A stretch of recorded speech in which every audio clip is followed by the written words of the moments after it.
We all love stories. Most people love to read them, but there are few who would prefer to listen. So, for those of you who prefer to listen, this is for you. Welcome to the Bible Story. A very warm welcome to the Bible Stories, home of Bible stories told in an African way and with an African touch. I want to pray and believe that you are being blessed and that you are learning more of this. So last time I told you the story of Esther, and we had come up to the place where Haman has already planned to have the Jews killed. And by this time, an edict was done. The edict is that paper that had been released by the king, and it had his signature, and it had been passed into law. Okay, so we'll continue from there. So after Haman did this edict was sent to all the provinces. So people got to know that on 13th of the 12th month, the Jews were going to be killed. And it was a law. There was nothing that could be done to change it.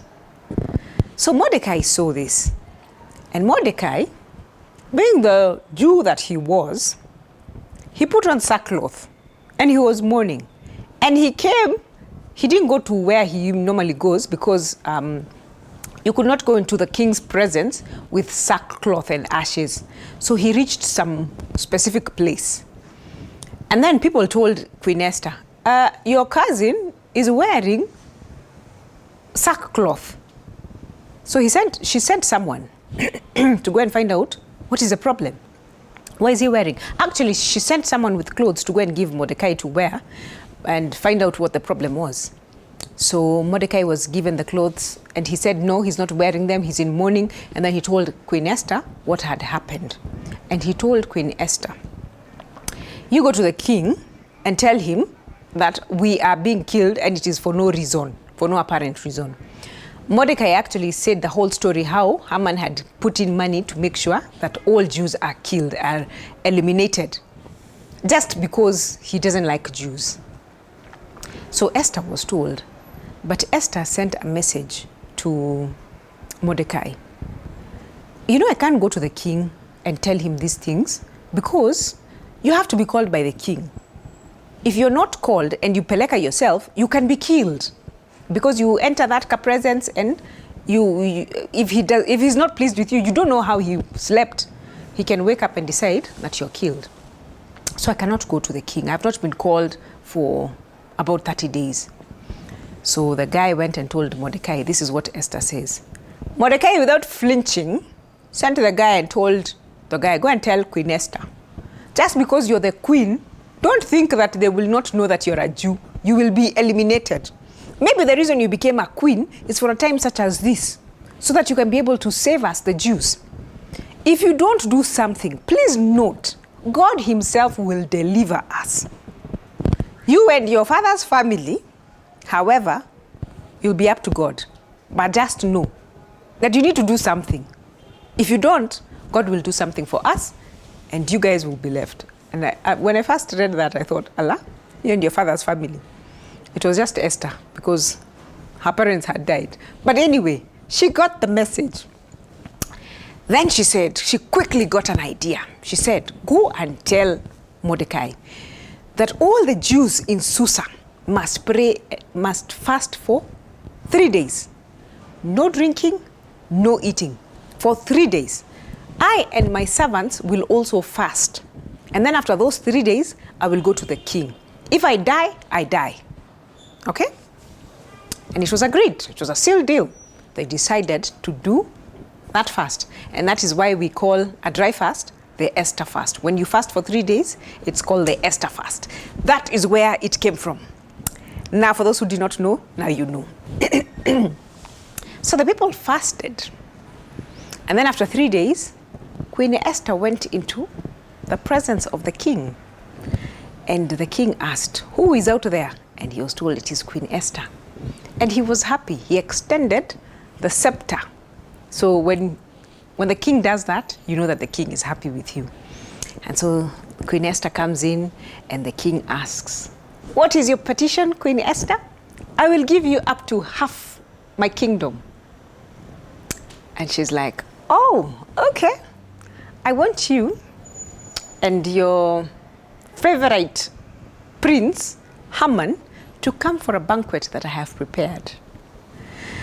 And the king said, okay. He prepared, and they went for the banquet. And they were served really well. During that banquet, again the king asks, what is your petition, my dear queen? It will be given to you, even up to half the kingdom. And I'm thinking, when someone is offering you half his kingdom, that means he must really, really love you. And she said, my petition is you come back again tomorrow for a banquet that I will prepare for you. The two of you come back tomorrow. And it was agreed they would come back the following day. So everyone went home. The king went to his palace and he attempted to sleep.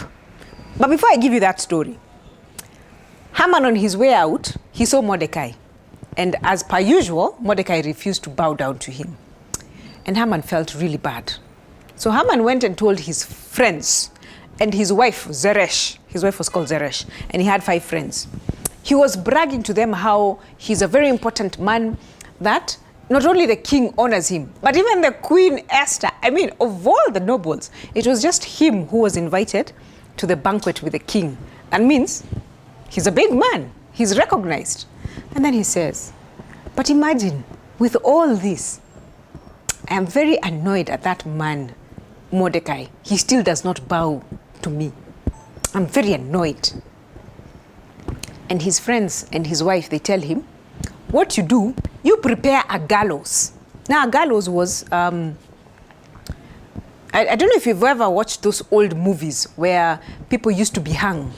If you do something wrong, you are hung on it, and then they put something under, then they will remove the thing under, and then now you hang and you die. The rope just kills you.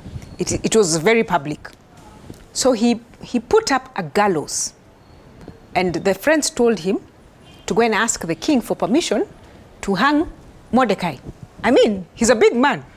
There's nobody in the kingdom who's honored like him. I mean, apart from the king, it was like he was number 2. So he thought that was a good idea, and so that's exactly what he did. And then now in the morning he woke up and he went straight to the king to ask for permission to hang Mordecai on the gallows he had already built. Okay? Now we pause there. And I will stop that story here because it might take too long. So next week, I promise to continue with the story of Esther. So stay tuned. Don't touch that dial.